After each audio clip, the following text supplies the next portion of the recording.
Alright, this is how to make a 3D steering wheel from something you found off the internet, like this one on the left, and it will turn into something like this on the right hand side.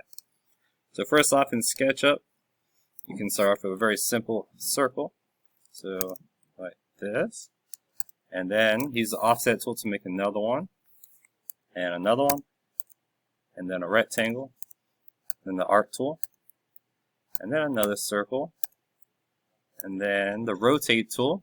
Once you're rotating, press the control button to make a copy.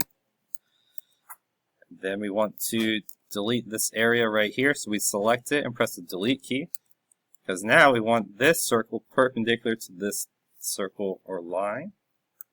So that way we can use the push pull tool. It looks like the push pull tool. It's not.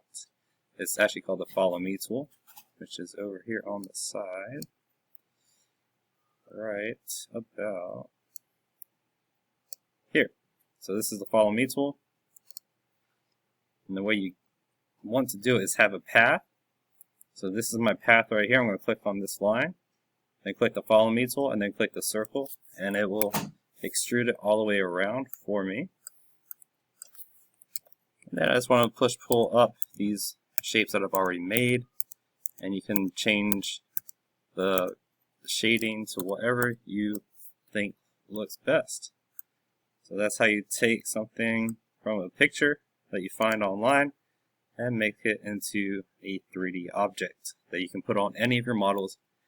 Don't forget to make it a group or component so that it won't get stuck when you're moving it around. That's it.